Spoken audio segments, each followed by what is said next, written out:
everybody, welcome. This is Third Thursdays with Lisanne. I want to thank Rug Hooking Magazine for allowing us to do Third Thursdays with Lisanne. Today we're going to talk about wide cut Orientals. And wide cut Orientals are very nice, they're fine, they can be done in any color palette. And I'm going to show you some different color palettes, some hooked rugs, and two patterns that we have that you can use for a wide cut Oriental. So let's begin. Let's look at a traditional hooked Oriental. This is a traditional hooked Oriental. It's been fringed with yarn, and as you can see, this is a 3 and a 4 cut, sometimes even a 2, and it's done with dyed wool or values of wool. Things are all outlined with black or brown and filled in, and there's a lot of straight lines in this. Now, a lot of people don't like to hook Orientals because of having to do the straight lines, the outlining, and the smaller cut. So we're going to not do that with this pattern, and we are going to go to a wide cut Oriental. Now, this Oriental is the small frost Oriental, and we also have the small frost center, and the small frost center is what we'll be color planning. But this is done in a size 6. It is done with a combination of dyed wool and textured wool. And we use 5 to 7 colors in the center medallion. Once we get the center medallion or cameo, you can call it a center cameo or a center medallion. Once this is done, then we move the colors out. And the palette is up to you. Here is another version of the small frost Oriental, hooked in darker colors with a pop of turquoise. So when you get ready to start color planning, you don't have to limit it, number 1, to just dyed wool, number 2, to just textured wool unless you want to. The combination of both is absolutely fantastic. Once you get your center cameo or medallion color planned and you hook it, then we move the colors out. And we move the colors out into the rest of the rug. So, why do we pick 5 or 7? Well, the odds make it move nicely, where everything blends nicely, where there isn't anything that is out of place. You can focus on what you like to focus on, and you can go on from there. So, in the case of this pattern here, which is the small frost center, this is the one we're going to be color planning first, okay? And this is a great one to try a wide cut Oriental on. The reason is you have your center cameo and you're going to move it out to this and to this. I also will plan the small frost Oriental. So little frost center, and I'm going to pick some different palettes and we're going to put them together. The main thing is, just like if you were taking a class, I'm going to say, do you want a light or dark background? Well, that's the background on the cameo or medallion. And by what you choose, then these are all put in and hooked, a combination of both. A lot of people like to use our textured bundles for this, and use the dyed out here, or accent all these shapes. I call them dancing shamrocks, okay, with a dyed piece of wool. So by doing that, we're going to move to the next table, and I'm going to pick some wools and bring them back over. So here we go. We have a whole bunch of goodies here. We're going to pick we're going to pick a palette. And you don't have to conform to the normal Oriental palette. You can pick anything that goes with your home. So we're going to start with something really nice. This is a dyed piece of wool, and it has red, green, and gold in it. If we use this as our dyed piece of wool for our wide cut Oriental, it's called Fantastic Fall, then watch how easy, once we pick one color, the others will all come into place, along with textures. And you can dull it with this, and this is a great wool, okay, because it's reversible, so you get double for it. And right there we have 1, 2, 3, 4. We need one more piece of wool, and what I'd like to do with that is bring in one of our browns. So this is more of an earth tone bundle right here, Okay, so we're going to come back over here with the bundle. Now, you'll say, well, Lisanne, where do we put what? Okay, we're going to pick the background, and I would use this beautiful green. Okay, this is called Mysterious Green, and we would use Mysterious Green for the background. So we don't have to outline everything in black if our colors stand up to one another. So for our dancing shamrocks, I would put this. That would be our dancing shamrocks. So there's no need to outline from there. Now we have our Ys. Notice I didn't start in the center. I started out and I'm moving in. By doing that, I'm setting the colors that I want to use or I want to be prevalent first, and then I'm moving to the smaller pieces. So now we have our Ys. There's our Ys. So with the Ys, if this is the dancing shamrock, if you want to accent the gold, which I do, I'm going to use that for the Ys. So this becomes the Y. So here's our background, here's our dancing shamrock, here's the Y. The little squares over the top would be this, which is smoked paprika. Then in here, in our center, right in here, since this is our background, this would be the center, okay? Now, on these little squares, could I not use the smoked paprika and put this, our amari? This is our maple syrup, sorry, this is our maple syrup. So I could do that because this is the Y, that's on top of the Y, blends a little bit better. Then I would move this right into the center, okay? So we have background, dancing shamrocks, the Ys, the squares above the Y. Inside the cameo, we're going to use smoked paprika. So since we're going to use smoked paprika in the center, we need something to stand up to it. And when I mean stand up to it, show up here and here. So we can take the maple syrup, put that's a little dull, or we can take the reversible gold, which shows up very nicely. Now we have 2 rows. Now you can make this 1 row, but it's just, you know, 2 rows of the same color or 2 different colors, okay? In this case, it was 2 different colors in a size 6, okay? Right in there, it's 2 different colors in a size 6. So we're going to, and over here we used 2 different colors in a size 6. So what we're going to do first, this is here, the center of the cameo. Here's our gold. I'm going to come out again with my background, Mysterious Green, and I'm going to put that right in here, just like that. My last row is going to go back to Fantastic Fall. So I have a little pop of color. Okay, so I'm going to go over that again because now that our center medallion is set, you can hook half of it. Notice I didn't say anything about outlining. There's no outlining done, but you can hook half of it, know what the colors are, make sure they work. So let's go over it one more time. Mysterious Green is our background. Our dancing shamrocks is Fantastic Fall. Our Ys are this, the reversible gold. On top of the reversible gold is our maple syrup, okay? So that takes care of the outside. Now we're going to jump inside. Inside, we have smoked paprika. Our little medallions inside are going to be maple syrup. Then this inside row, which would be 1 row of a 6, we're going to use Mysterious Green again. And then the outside row will be Fantastic Fall. And yes, this will touch here, but it will just look like a continuous loop, and it looks very nice when you do that. So that is our center medallion.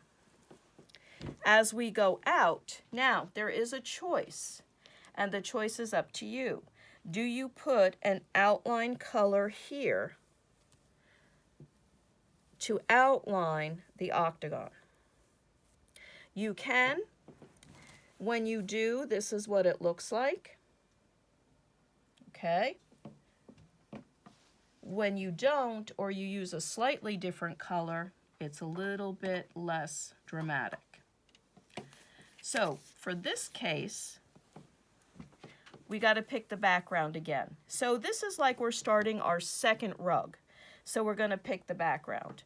We know this is the background.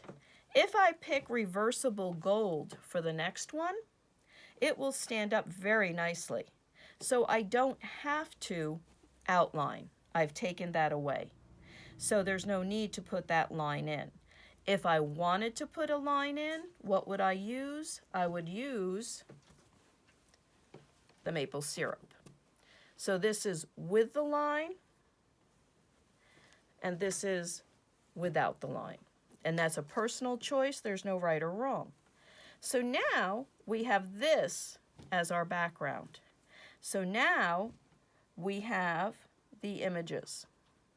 Okay? So with these images that are here, we have to pick different colors from over here.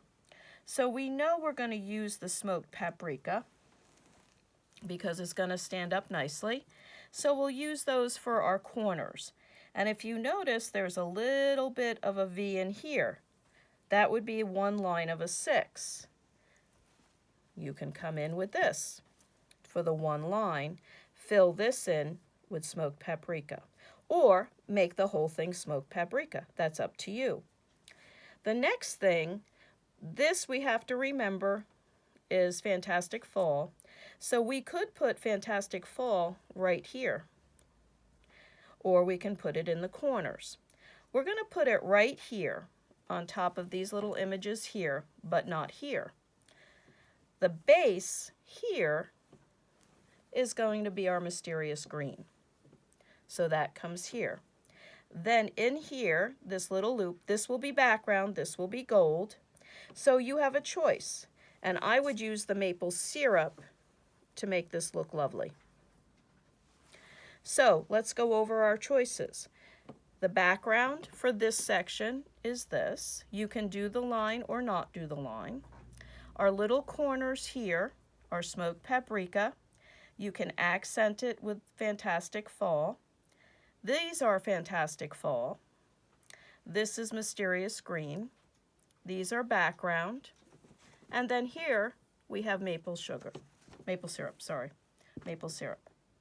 So we've moved all of these colors successfully out here. Now we come to the first row that is an outline. And if you notice, this and this, they are a size 6. It's one row. And yes, it is a straight row. That's okay. In here, when you hook the pieces in here, you're just going to echo the shape and fill into the line. So here's our straight line.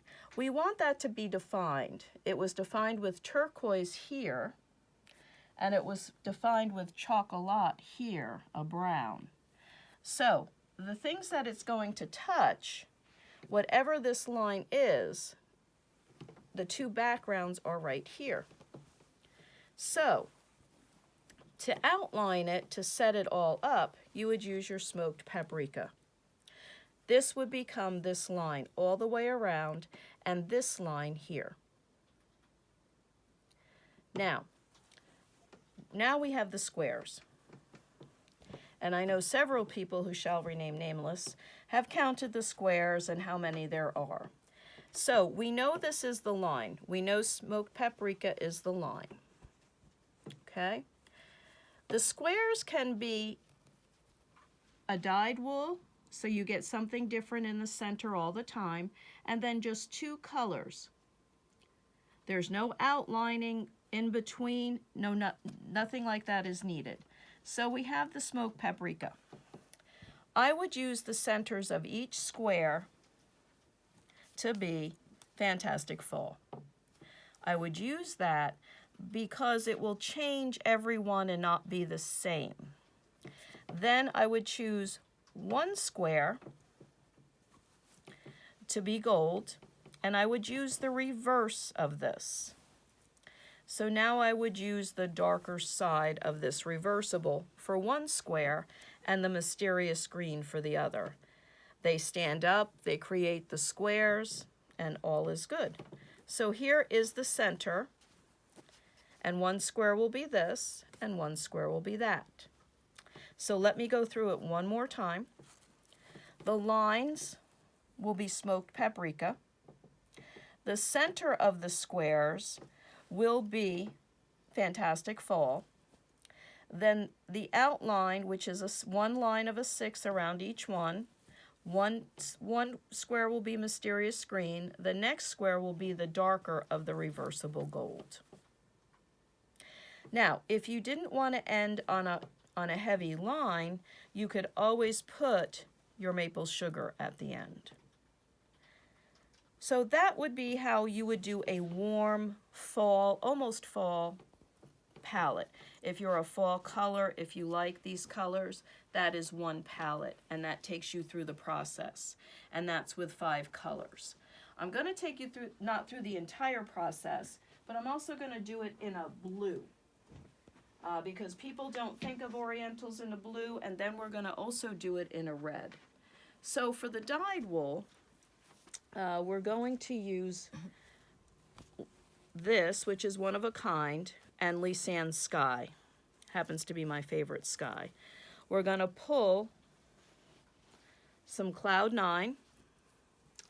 We're going to pull from our bundle here with Blueberry, Deep Blue Sea, and Denim, and see what we get. Now, we may want to add in a little bit of but this would make an entirely blue Oriental. And we're going to take these two just in case we need them and come on back over here. So, if we did our center medallion, instead of using something like Deep Blue Sea, if we did a light center, such as Cloud 9, we could use that for the center. The dancing shamrocks, using a one-of-a-kind wool would be really pretty, and that would be a one-of-a-kind blue for the dancing shamrocks. For the Ys, we're going to go dark. Deep Blue Sea. On top of the Deep Blue Sea, we're going to put on the little squares our Blueberry.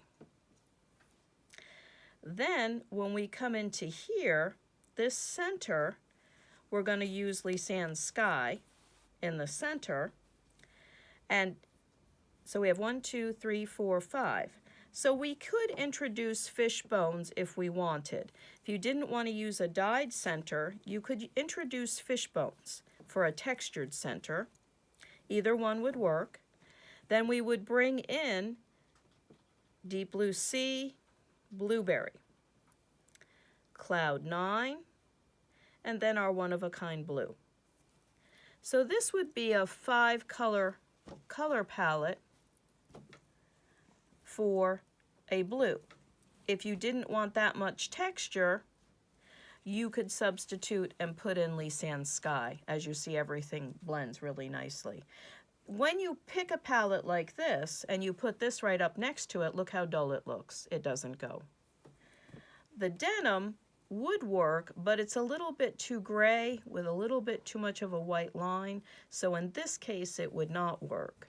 But this would really give us a beautiful blue Oriental. You could keep it all blue. You could mix in a chocolate brown if you wanted. If you wanted a chocolate brown, or just say a brown, we could mix in this. This would also mix in. This could be your outside line, your inside line. It could be anything you would like. So you may say to me, well, Lisanne, I don't like to use dyed wool. I have a lot of texture. I want to use texture. So 1, 2, 3, 4, 5. There's your 5 textures. This would still be your background. This could be your center in here. Has a very nice look. All textures, so you'd get a lot of movement. Your next, if this was your piece here, you could use Blueberry for the next field. Your options are endless. Or you could use Deep Blue Sea. or you can use deep blue sea here and put that there and use all your lighter colors for your figures. That's up to you. As you see, these go very well. So that would be an all texture and an all blue, still keeping with the 5. The dyed wools can be added on. Now we're going to go and we're going to color plan a red one. I know that red is not popular in an Oriental, but if it fits your home, there's no reason why you should not. So we're going to pull some really nice dyed pieces. And we're going to pull some texture. And we're going to pull some silk dyed wool. The silk dyed wool, it cuts just like wool. It is silk transferred on. And so we're going to try that one next. So let's go over here. So here we have our silk dyed wool. We know we don't want it to be a background, so we know we will save it for little pieces. So we can use this as our background here to give it a stable base. It'll have a lot of motion. It won't be as bright. And then we can do our dancing shamrocks in this, our Ys in that, the little boxes in Valentino, our center in this. Okay, but where we get into these, we can add that in as well. Now, if this is too bright for you and you want to add another texture in, you can add that in as well. And this goes as well too. If you don't want the silk dyed wool but like the pop of the Valentino, then you can use the Valentino. The Valentino would also be great for each of these in the center because it will look different. And you have variation. So if this is your background here, then you can pick this red, which is Red Robin, for this. Or if you didn't want to pick that texture, you can go with what we call Santa Suit next. Or this, which is a one-of-a-kind but has the plum in it, next. So as long as when you put these together, there is a blending but a difference in value, you should be able to put them together. So this would be one palette. You can take that out if that's not your palette and put this in, and you see how nicely they go. Or you can reintroduce a brown. So just say this red, Santa Suit red doesn't do it for you. You like the one-of-a-kinds, you want to add in a little bit more texture, and then there you go. So that is another option for color planning. Now, another one which is a little bit different, but still lovely. So we're going to take some of what we call our Amari dyes. Our Amari dyes are Amari formulas that Joan Motion were created, and they are done in a spot dye. Each have a number, and they are done to, when you hook them, the Amaris, the beauty of the Amaris when you hook them, they look old and worn. When you hook them, they look old and worn. So this is Amari number 5. So this would make a beautiful background. This is another Amari, and this is Amari number 3. And you could use this as part of it. Again, has that old, worn look. Then you could introduce a green, and I would probably introduce the jade green, which is the Amari number 2. Now this is a little bit brighter rug. And then you have elegant eggplant, which goes with every bit of this. So you could add in another Amari. You could add in Amari number 8. That is, there's not that much contrast or definition. But when you add in the elegant eggplant, it does go with each piece a little bit differently. when you saw the video on the French knots, this is the background that's being used in the unicorn tapestry. So you get, it looks like a dyed piece of wool, but it is a texture.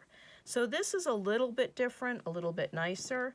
You can do some accent pieces here with the silk dyed wool to pick that out. You could go a little deeper, which I probably would, and use that, which also goes with this. So what I'm telling you is your options, this also goes. Your options are limitless. As long as you stick to the 3, 5, or 7.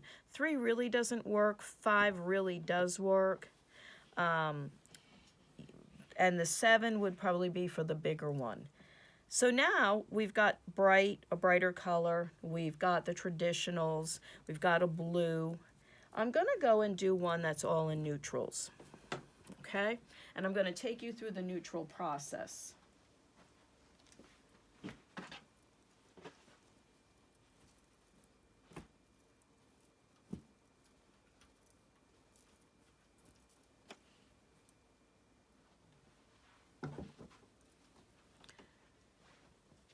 Neutrals have a tone, and when neutrals have a tone, you can accent them or not accent them.